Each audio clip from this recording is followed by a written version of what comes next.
Hey everyone, welcome to our coffee shop, our Cafezinho Inteligente in Portuguese. Today we have a very special guest, that's Peter.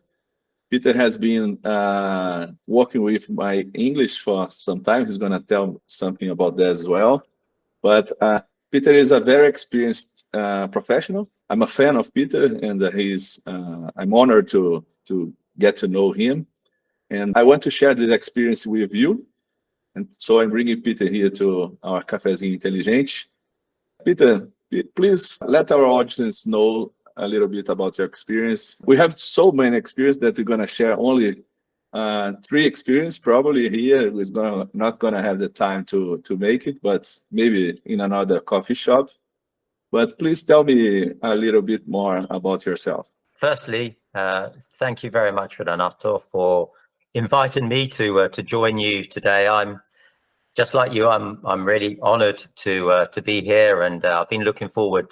We've been talking about doing this for a while, so I'm really happy to be doing this together. So a little bit about myself. I'm the founder of a company called Good Business English, which specializes in coaching. We provide coaching and services and programs which are dedicated to enhancing or advancing the communication skills of executives in the IT industry, where typically English isn't their native language.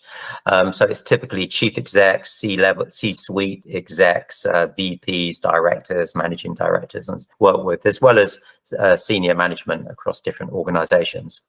Going back in time a little bit, basically I'm a chemical physicist by training, which you might not actually know that by the way, Renato. So back many years ago, I was a chemical physicist, and that's what I studied at university and did research projects with, but a lot of computing that was involved in that. And so I moved into the IT industry very early on in my career. I started as a very technical person, but then I transitioned to IT and business consultancy. So I had the opportunity to lead various projects for large clients in utilities, FMCG, fast-moving consumer goods. I'm not sure in Brazilian there's a separate name, I think, for that, Renato. Bens de consumo. Okay, cool. Thank you. So finance, the automotive industry, and typically these were global projects, global companies in Europe, Asia, the Americas, and so on. And then I moved on to more senior exec positions where I was vice president for a number of both US and European organizations, where my colleagues and clients were typically senior execs from around the world, where English was always being used as the common language of communication, where we were or what the situation was. So that's just a little bit to give you a flavor of who I am. And you told me today you are in Croatia, right? But you are based in London, right? Yeah, that's right. Yeah, so at the moment, to let our audience know where you're from. Yeah, so I'm actually in Zagreb in Croatia. We have some friends and a family connection here as well. But yeah, my business and I'm based in London. So yeah, I spent a lot of my career in London. We're gonna go deep into your experience right now. You have significant experience in a market dominant alcoholic beverage company. That's something that Brazilians really like, probably in beer, right? And overseeing sales analysis that dives deep down to the bar level. So do you have any fun memories about working on an alcoholic beverage company, meaning on a daily basis? For many people, whether you're Brazilian, British, or I think pretty much any nationality, it sounds like a dream job, doesn't it? Working for an alcoholic beverage company. So yes, of course, I've many great memories. Just to give a little bit of background, the location of our offices were in a large brewery, which so a brewery is where, of course, the beer is made and the drinks are made, and that's based in the west of London. So they're produced beer and stout for the UK market, but also it's exported to many countries around the world. One of the memories is every morning when I was going to work and I'd walk through the gates of the brewery, I was always greeted by this delicious smell of roasted barley, which was used as part of the process for making the beer. But it always smelled so great, and so that's a really nice memory I have. Always going to work and smelling this in the morning. Also, one of the other benefits was we had free beer at lunchtime. The company had a fantastic restaurant, and employees could help themselves to beer or any other drink at lunch. It was always amusing to see new colleagues or new employees that come to the restaurant, they'd choose their food, and then they'd realize, wow, there's free beer here. And so the look of surprise or even disbelief on their faces was always fun. So because like, wow, this is a good place to work. So of course, everyone was always very sensible and very responsible. So because there's still half a day of work left to do after lunch, so everyone had to be disciplined and only drink a half a pint or 1 pint perhaps maximum. That's probably hard for Brazilians. Brazilians does not stop on 1 pint. I remember some one curiosity on how Brazilians drink beer and how some countries in Europe drink beer. I've been in Denmark, and then I asked for a beer, and they gave me a warm beer. I find it very weird because in Brazil you have to be extremely cold, almost freezing beer. How do you drink beer in London? It's the same. I remember that draft beer was a little bit colder, but bottled beer was warm. Well, there is certainly a reputation that the UK has for drinking warm beer, and it's partly true, but not totally true. And that's, you probably know that from your experience as well. Some places will serve warm beer or beer that's not as cold, and that's a more traditional thing. But certainly today, most lager or draft beer and so on will be cold. And there's certain beers, specific brands that make a big deal out of their beer is served at this specific temperature, which is the optimum temperature for certain beers is 4 degrees centigrade.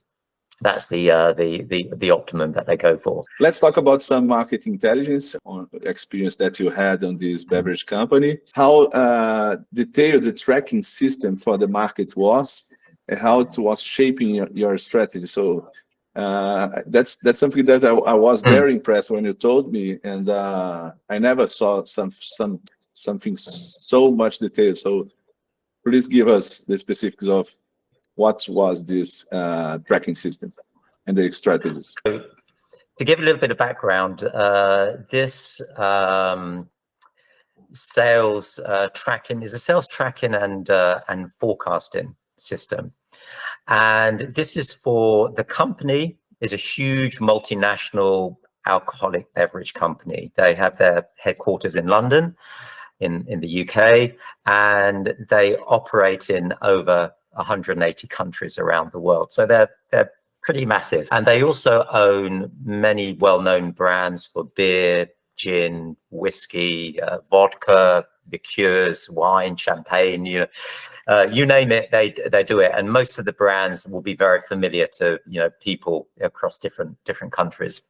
And so we were working on a project developing and implementing a sales tracking and forecasting system that was specifically for the beer market, which is defined by lager, bitter, and stout. So those are the 3 main types of beer. And they also divided the system up into what's called on-trade and off-trade. So on-trade is where you sell drinks for immediate consumption on the premises, like bars, pubs, restaurants. So that's what's called on-trade.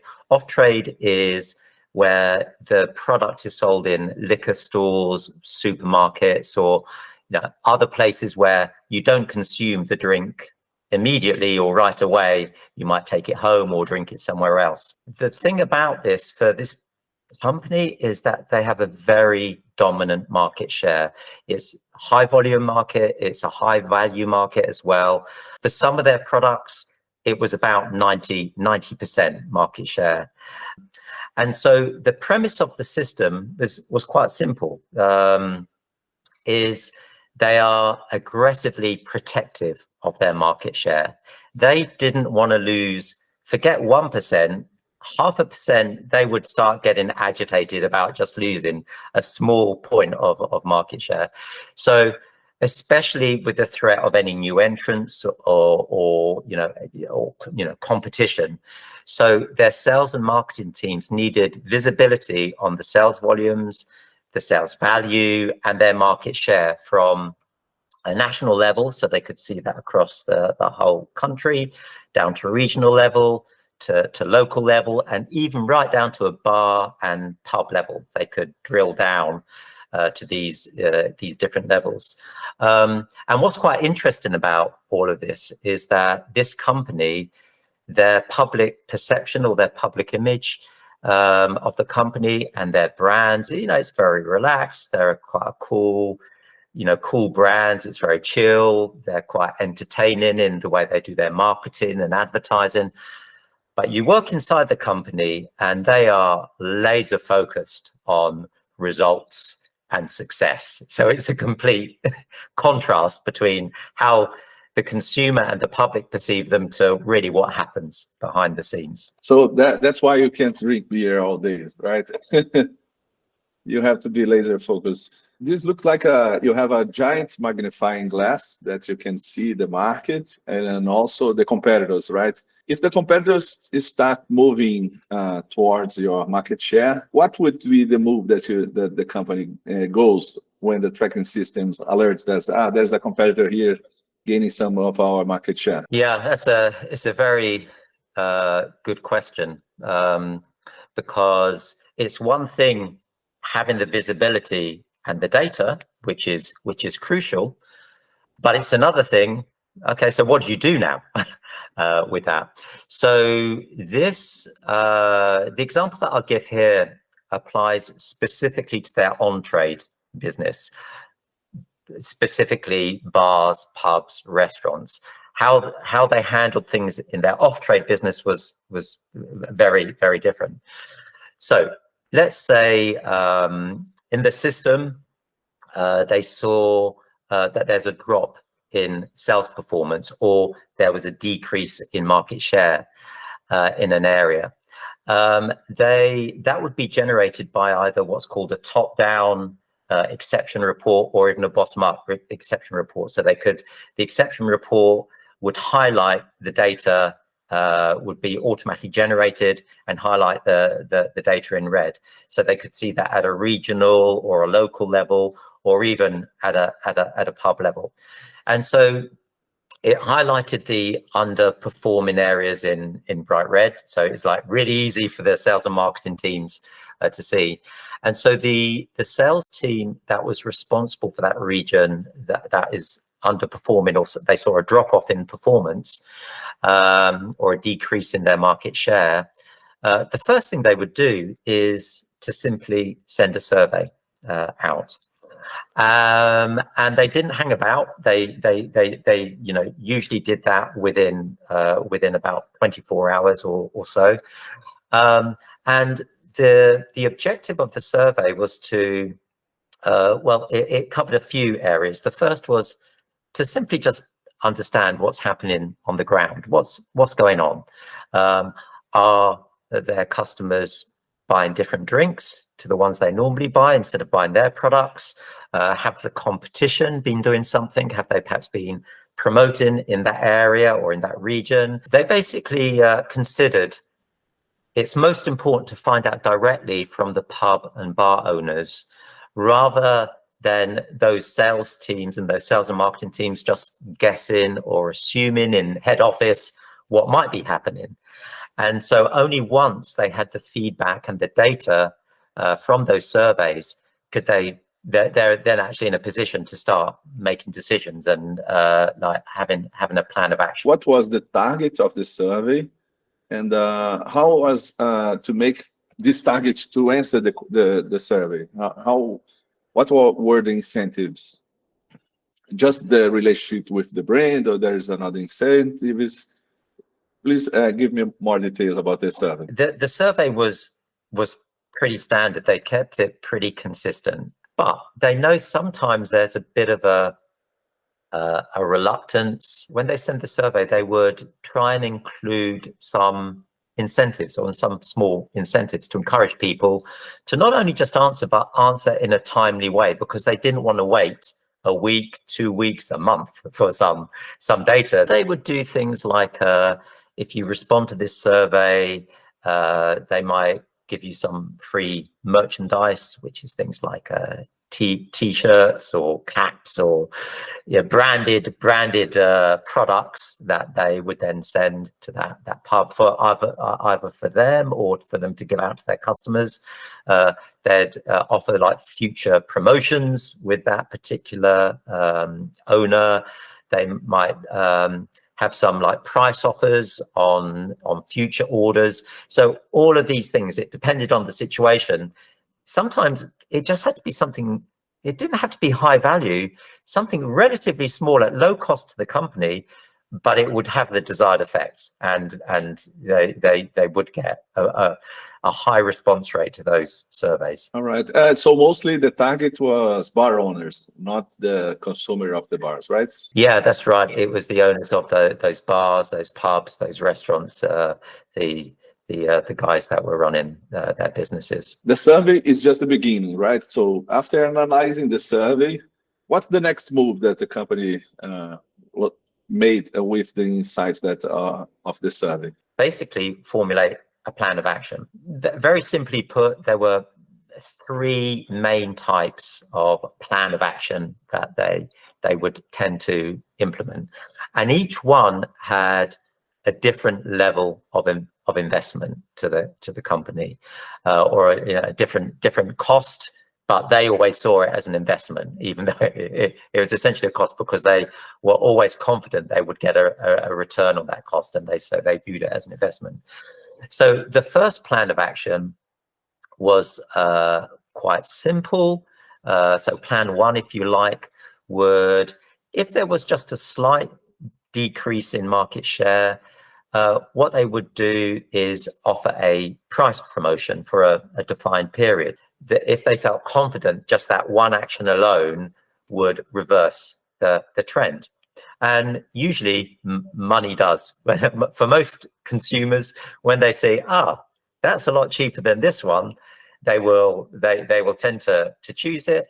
And then once they get back on that product, when the price increases, they tend to stick with it, because they've, they formed a habit again. The second plan was they would build a promotion package. So in that promotion package, that would be merchandise. So it'd be like perhaps beer mats, branded caps and t-shirts, key rings, and also offer a price promotion in that package. But this would be more customized and it'd be more targeted, but it was a wider thing and a little bit more investment. And then plan 3 was to send a team to visit those bars and pubs to really try and promote and boost their products in that particular area.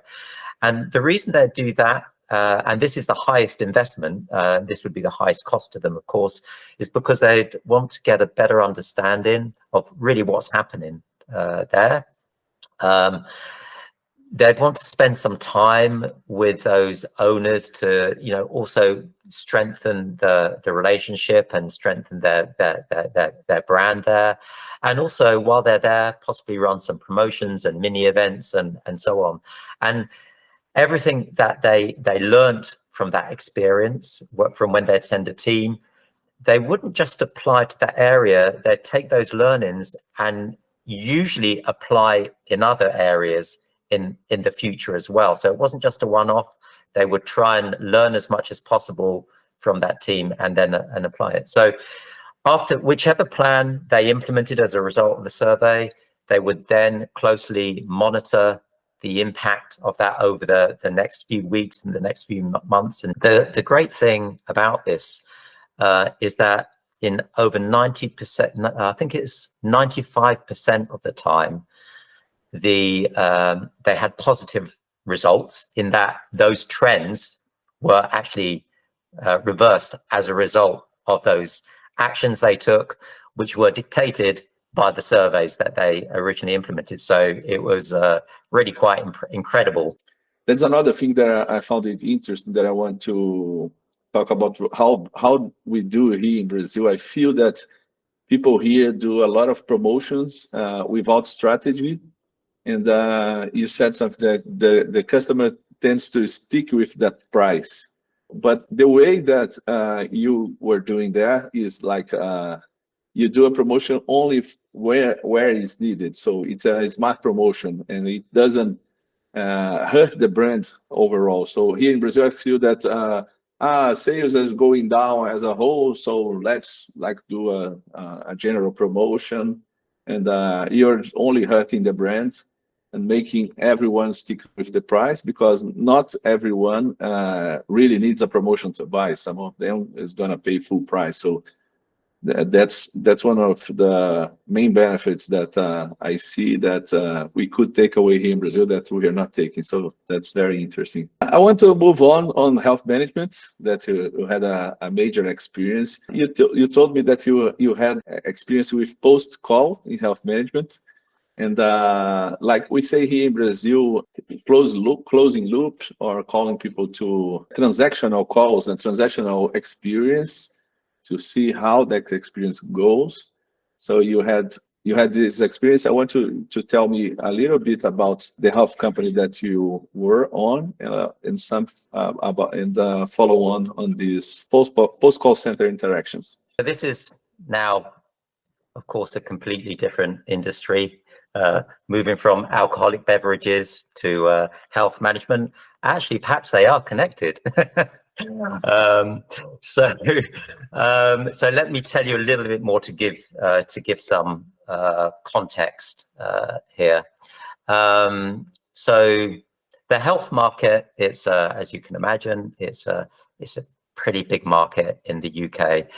There's what we have, what's referred to the National Health Service, which is a publicly funded state-run organization, and it's for many people it's something to be really proud of in the UK, because for whatever you need, whatever your health complaint is, it's there.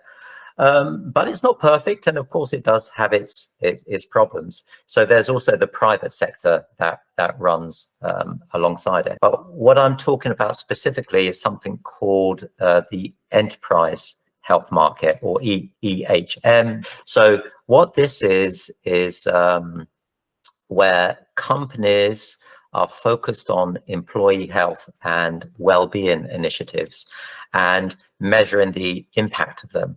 So the objective of the enterprise health management market is, if you're an employee, usually for a big company, but it's not always just big companies, it's ultimately to have improved employee health and wellness, and that includes both physical health and mental health, especially more so mental in recent years.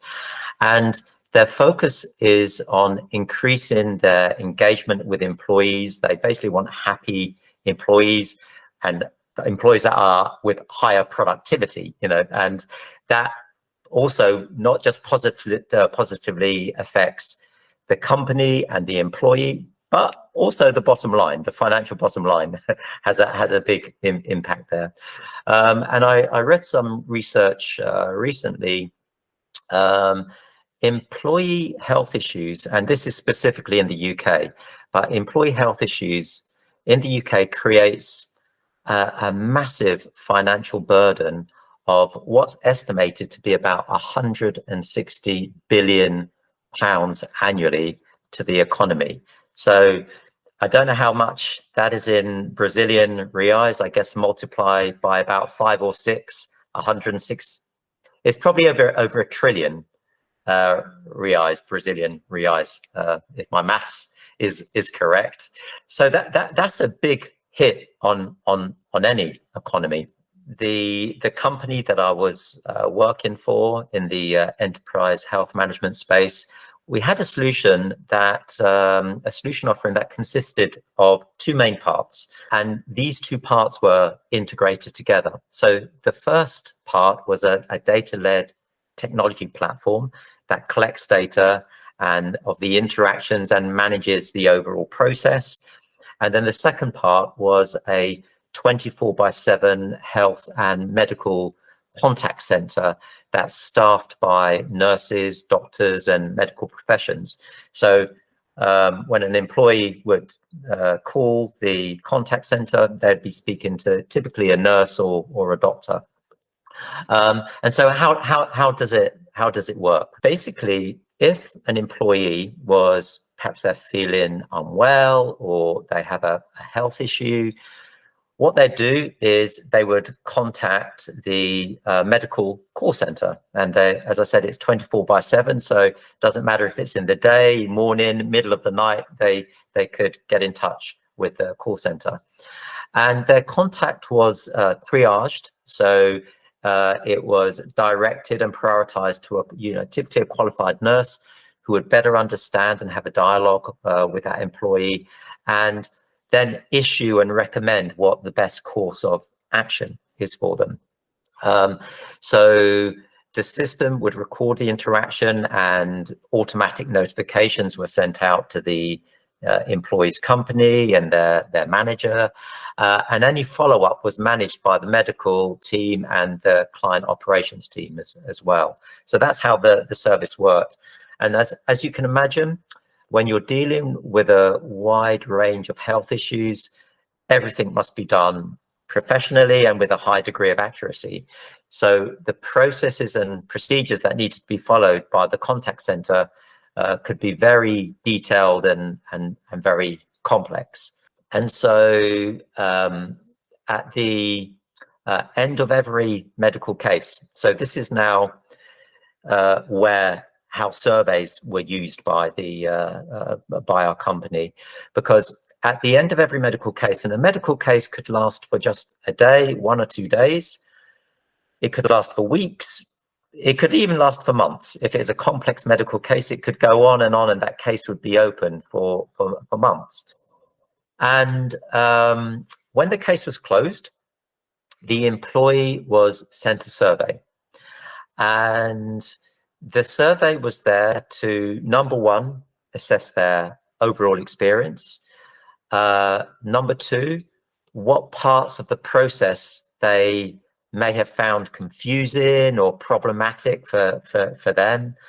And also to ask them what, if anything, could be improved, based on their experience. And this meant we collected a huge volume of data, millions of data points over time. And so the client operations team would then analyze the data using BI tools such as Power BI and identify any trends or patterns from that survey data. And any opportunity for service improvement or operational efficiency was then formally proposed to the medical board. And if it was approved by the board, then those changes were scheduled and implemented for future releases of the service. So what it meant is that there's almost continuous improvement happening in the service that we're offering. As a result, we had, in terms of the number of employees we were supporting, it was millions of them. So it's continuous improvement only because we were sending out continuous surveys every time a case was closed, and it was being continually analyzed.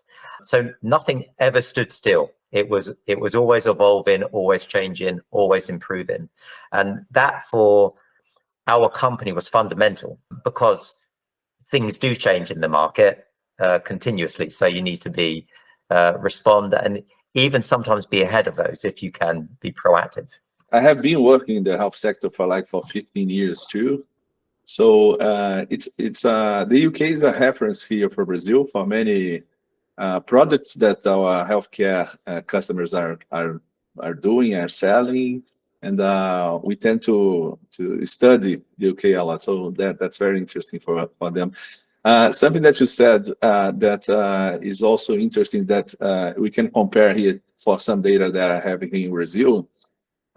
We are doing a survey, but it's not a post-survey service. It's a pre-survey to get to know how well the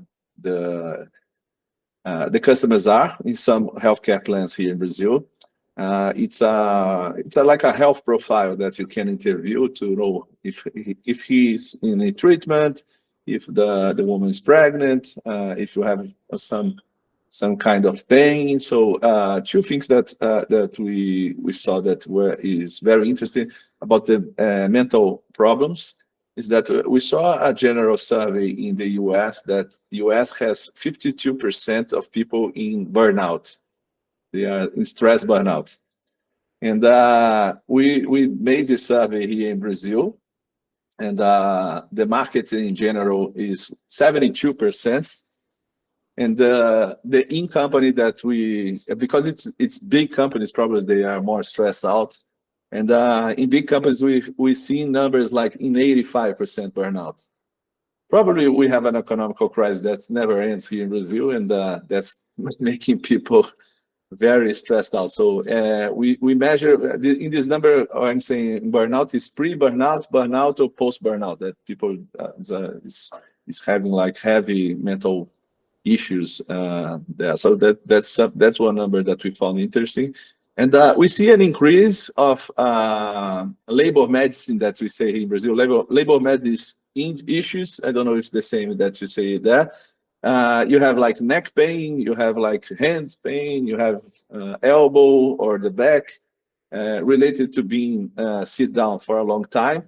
And we see that since the pandemics, people are working more on a home office at home, and or some days at home and some days at the office.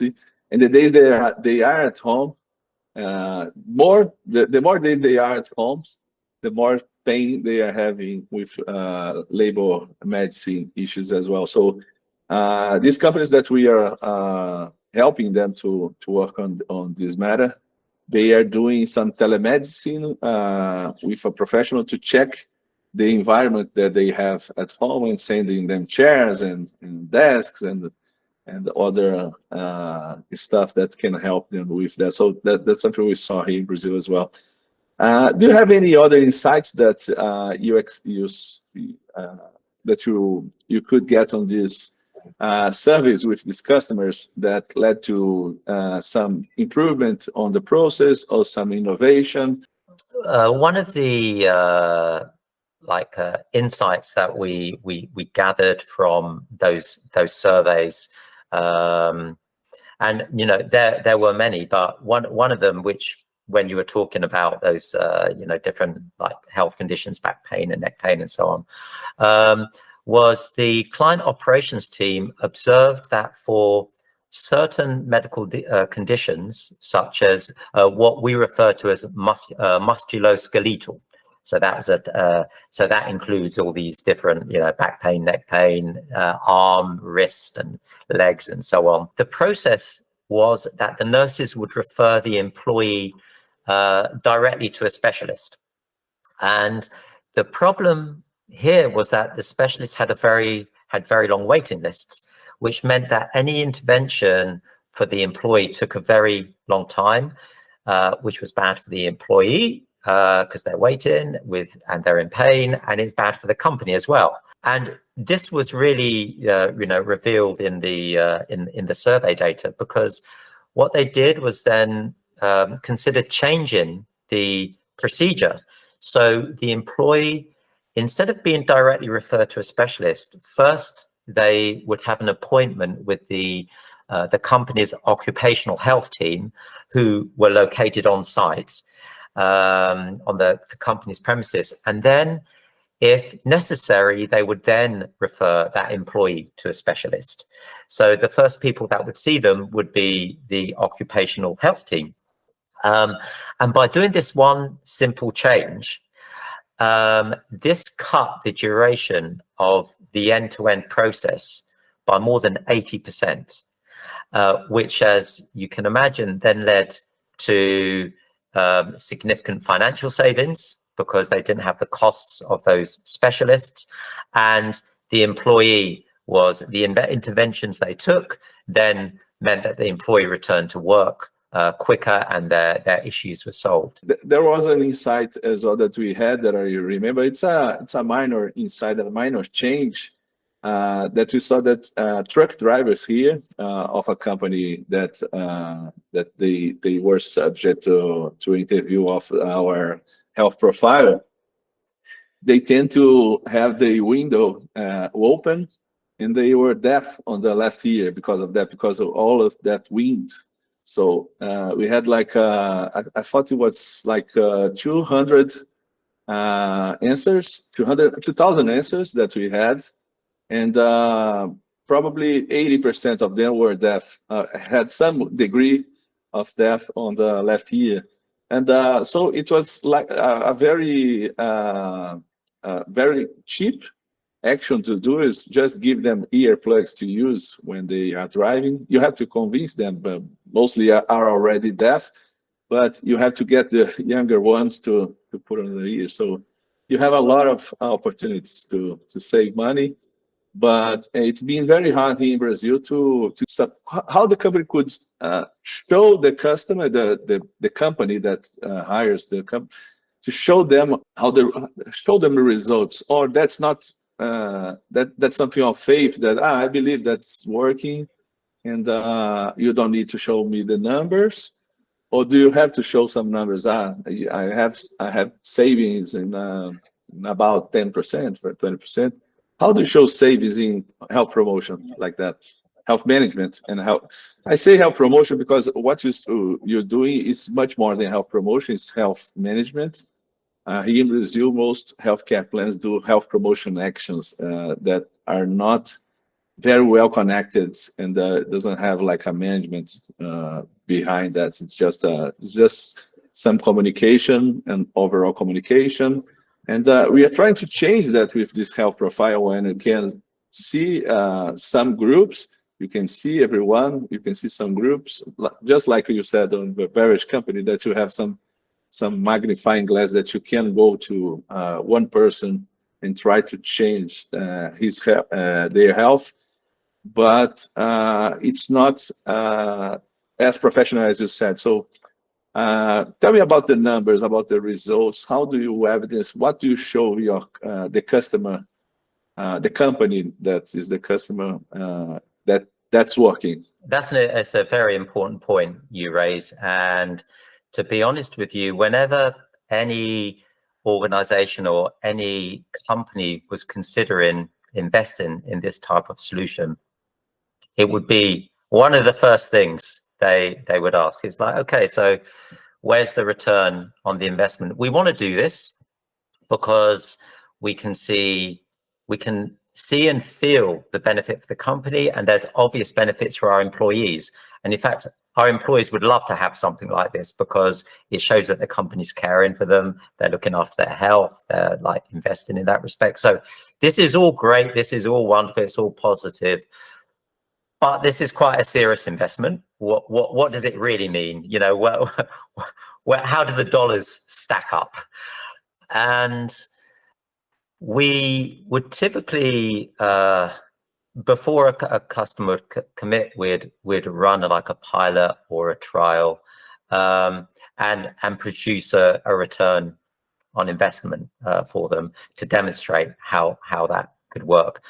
And you know, that was always positive. But the reality is, once the system was rolled out, and so it'd cover all employees, and some of these companies, they had either tens of thousands, typically tens of thousands of employees. Some of them had hundreds of thousands, so they're big organizations.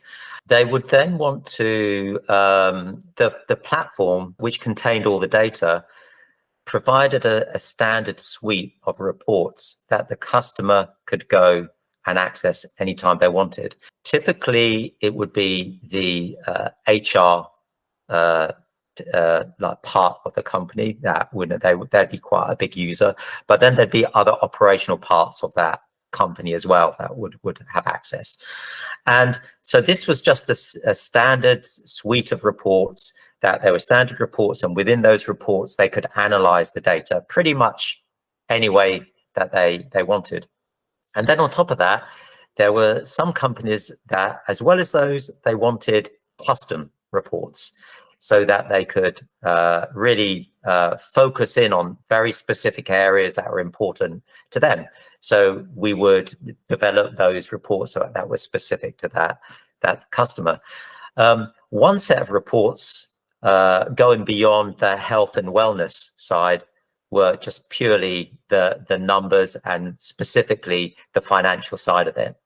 And what those would track would typically be things such as from when the employee first contacted the medical call center to what journey that took and how long it took to get the employee back to work, and the gain in productivity they had as a result of that, because you would then compare those conditions to what were the national averages, and you could see the gains that they would make. And so it's a fairly easy calculation to see how much they were saving by carefully managing the health and the wellness of their employees. Those were just standard reports, and they would typically monitor that on a month-by-month basis. But as far as the senior execs were concerned, they'd want to see, okay, so this year, how much did we invest in this solution, and what was our productivity increase, and what was our return? And typically they would have, it depends on the company, but they would have very significant return because of the increase in productivity. There would be very significant financial returns as a result of carefully managing their employees' health in this way. I feel in comparison to Brazil, what you said, what is the key to measure the results is to have a good medical record of what's happening.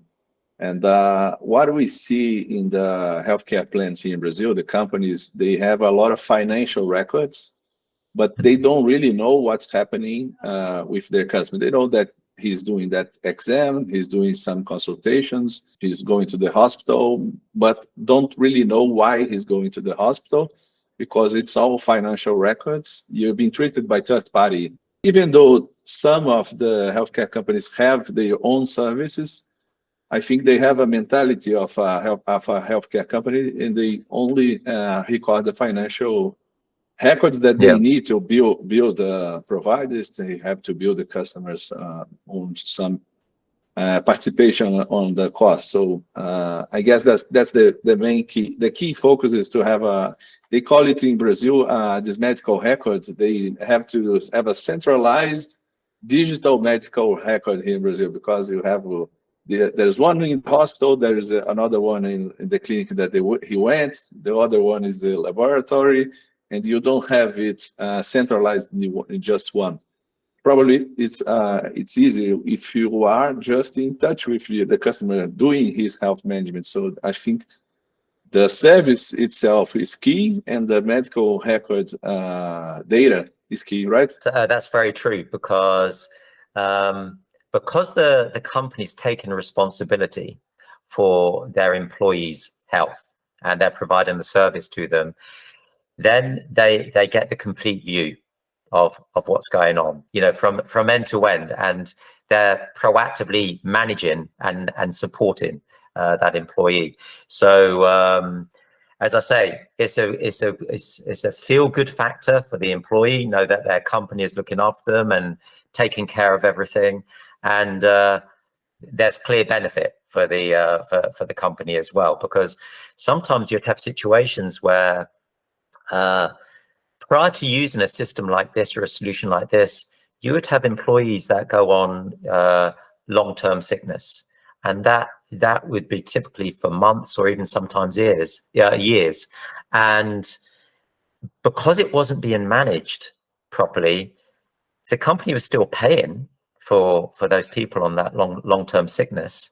Whereas this is you're taking all the decisions in the best interest of the employee to try and get them healthy and fit again in the shortest possible time. All right, Peter, I want to move on. So we have to speed up because I know you have a busy schedule today. And I want to talk about the good business English. And every Brazilian wants to learn English. And I heard some number here that I don't know if it's official, but I feel that there is on the daily basis that only 5% of Brazilians speak English.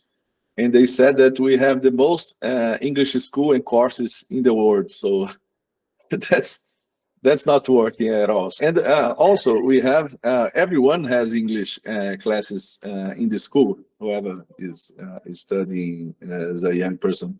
You have like a lot of people that don't believe in learning English from these schools here in Brazil. And I believe in you because I hired you to teach me to speak English. And we are doing something here that I didn't felt comfortable to do before, and I feel comfortable doing now, even though I'm making some mistakes in English. But I feel that anyone that is not reading the subtitles here and is listening in English is understanding, so that's okay. And you gave me confidence to do so. That's more than just technical English. So that's something that I've been very thankful. I would like to explain a little bit more about good English business. You said on the introduction, but please explain a little bit more about your company. Yeah, thanks. I mean, it is an interesting statistic about having more English language schools than any other country in the world. I am actually that's quite intriguing. But Brazil is a big country, so I guess that does make sense. Yeah. So a little bit more about what we do at Good Business English. So it's a company that I founded is over 5 years ago now. What we do is quite straightforward, really. We provide coaching services and programs to people like you, Renato. And by the way, you're doing a great job with your language. So it's a credit to you as well.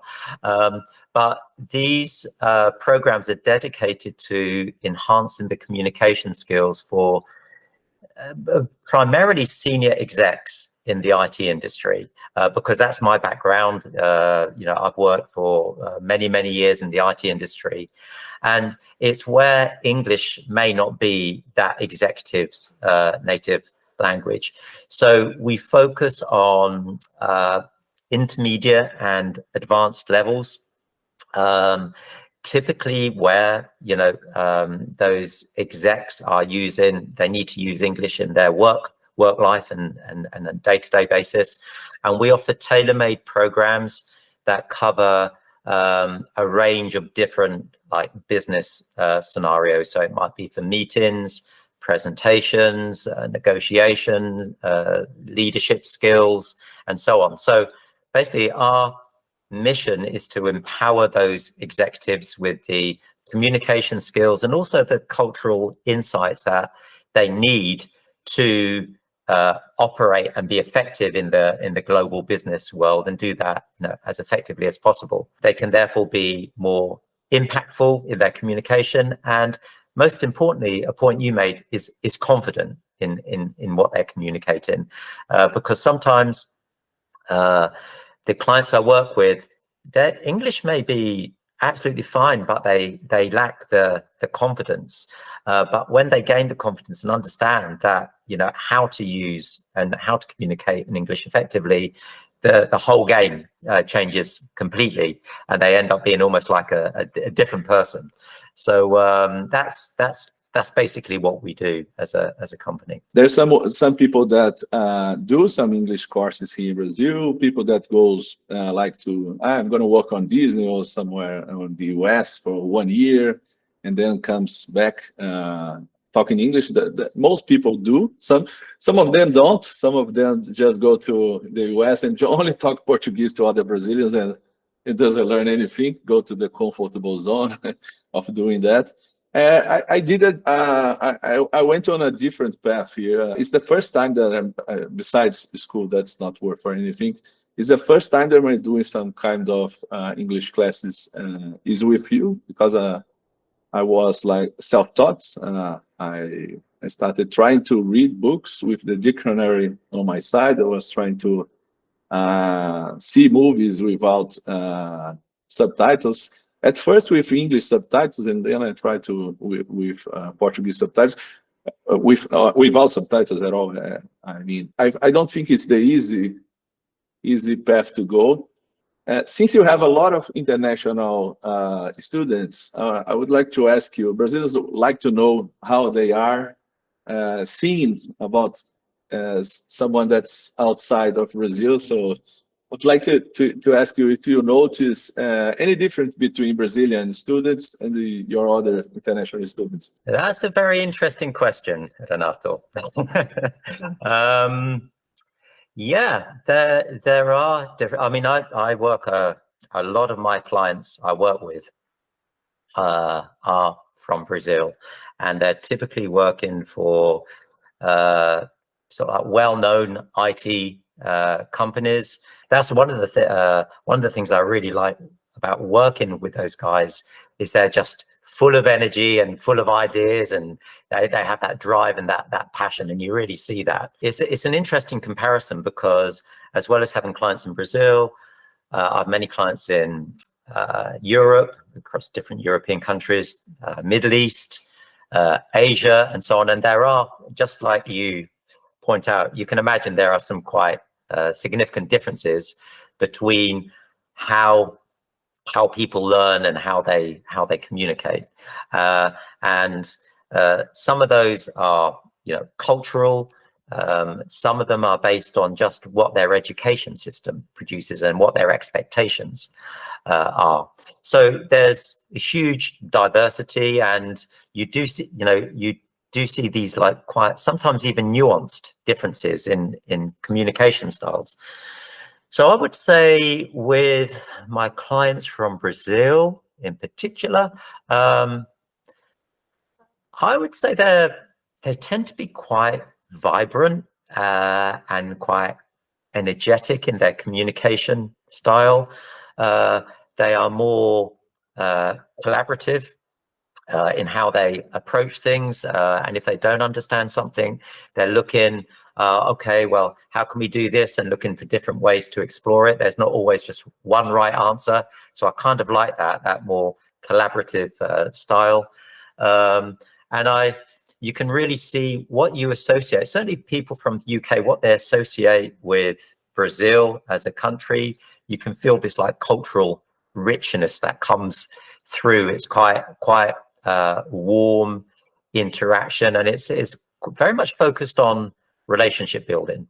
So nearly all my clients from Brazil, it's very much like warm relationship that you're having, and the way you're working together, rather than strictly a client and a coach.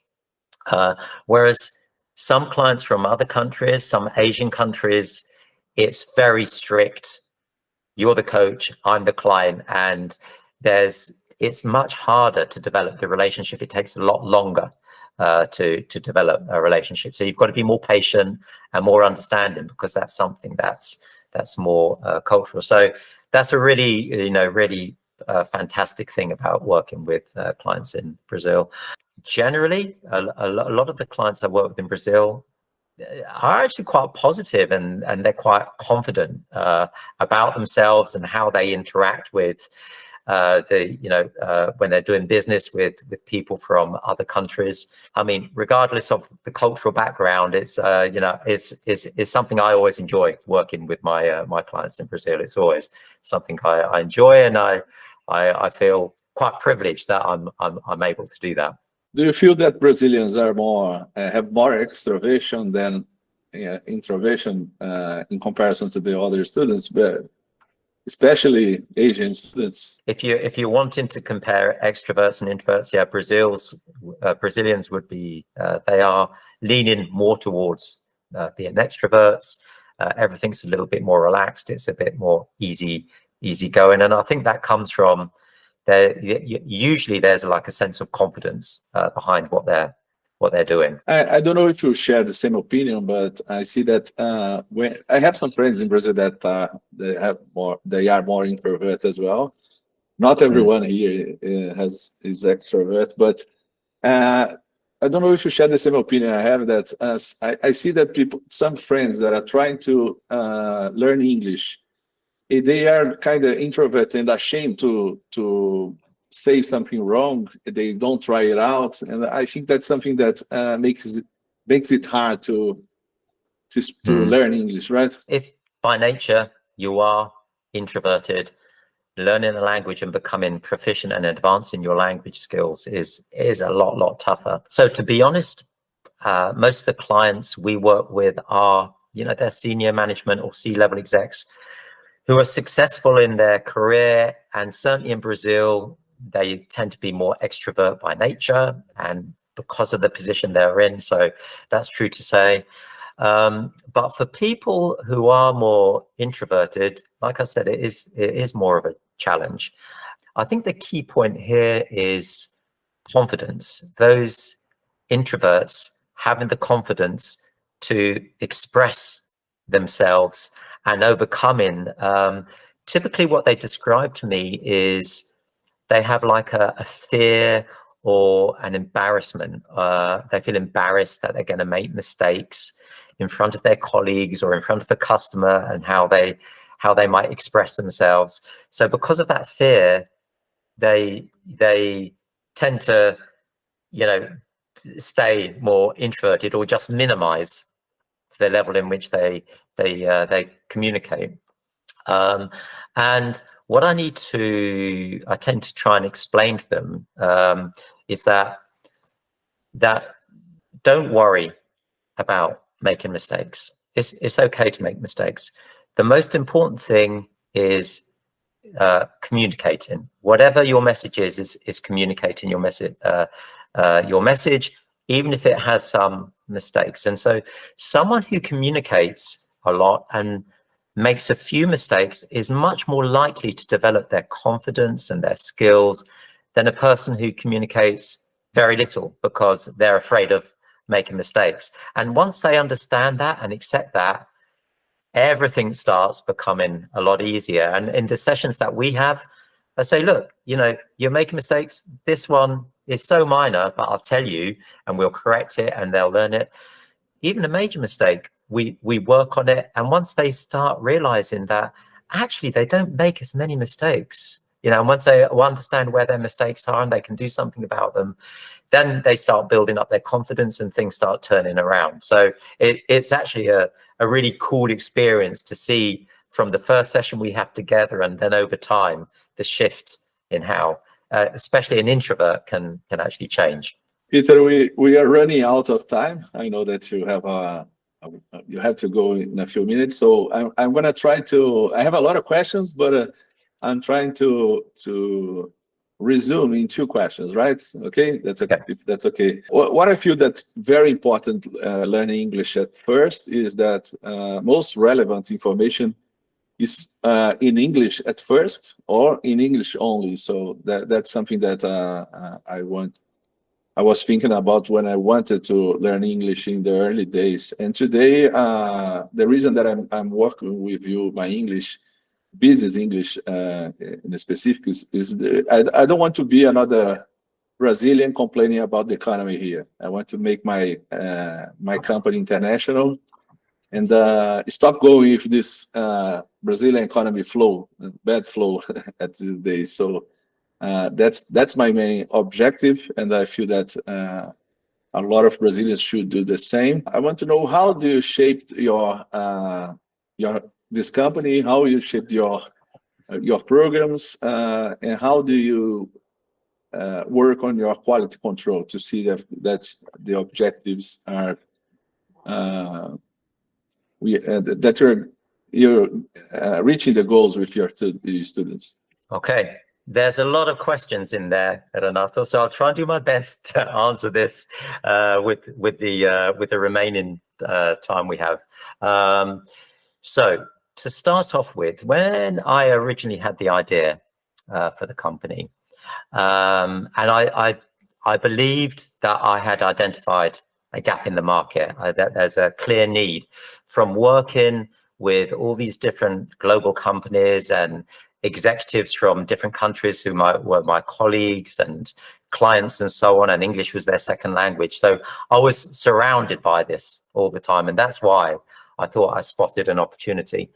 But it was just an idea, and it was something that I thought was a real possibility. So what I did was I reached out to my network of executives who are mainly non-native speakers, using, of course, a survey. So I reached out to them with a survey.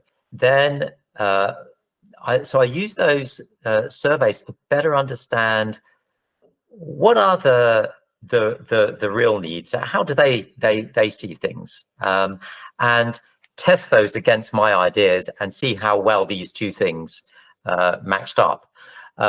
So I used those initial surveys to help me understand whether it's a real opportunity, and if my idea, my original concept was good, but then also to help me develop my service offering to meet the needs of the market.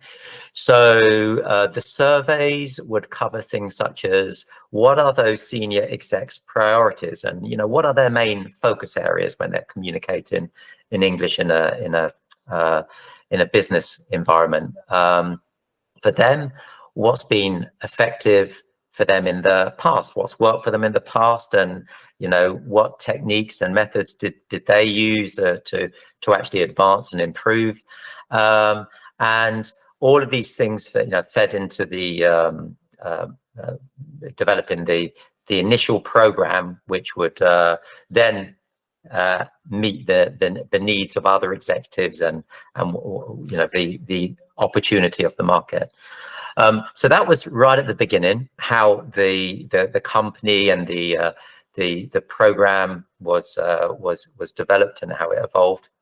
And then I think you asked me another question, which was then, how do you, on an ongoing basis, monitor quality and get feedback from customers? Essentially, at the end of the program, there's quite a fundamental thing we want to know, and I think everyone wants to know, is what did that client think and what's their satisfaction level. So we found it is, of course, in that situation, it's critical, and we found it critical to use surveys to formally assess the level of satisfaction and also the value they derived from the program. Even if we're convinced that it's all positive and we think that was great and the client's so happy, yeah, we may think that, but let's do that formally and find out. I've worked with so many people that have similar mindset and similar attitude and similar passion in Brazil. Probably what it's the environment and the way the government structures everything perhaps isn't really supporting things in the right way. I certainly know the British government, they're always looking for ways that they can support and fund innovation and change the regulations to make it easier for people to be successful and businesses to be successful. That's quite typical of the mindset in the British government. They still want to maintain steadiness and like any government, and control and so on, but they do really focus on trying to innovate as much as possible. So yeah, the state has a big responsibility as well. Yeah, yeah, it's very hard to Brazil. They said that you have like a stage of difficulty here in Brazil. Yeah, in the world, to be an entrepreneur is easy, normal, and Brazil. Difficult and Brazil. Yeah, yeah, We have a meme yeah. for everything here. I like that one. Yeah. Okay, Renato. Right, I better Okay. better dash. I know you've got a meeting as Okay. well. Thank you a lot. Same time next. Okay, I'll send you all of this later, the recording and Yeah. everything a little bit later. And for next week, the normal time. The normal time. Maybe I'm gonna have a car road trip, but it's probably on Wednesday. But I'll confirm this week with you. Yeah, I'll send you the invite, and if you need to change it, no problem. Just, I'll let you know. Let me know. Yeah. Okay, I was trying to not to travel, but I may have to travel for some business. It's business. It's okay. Yeah. All right. Well, good. Go. That went. Yeah, it went really well. I really enjoyed it. And thank you. Yeah, thanks. Thanks I for. really enjoyed it too. Thank you. Bye bye. Okay.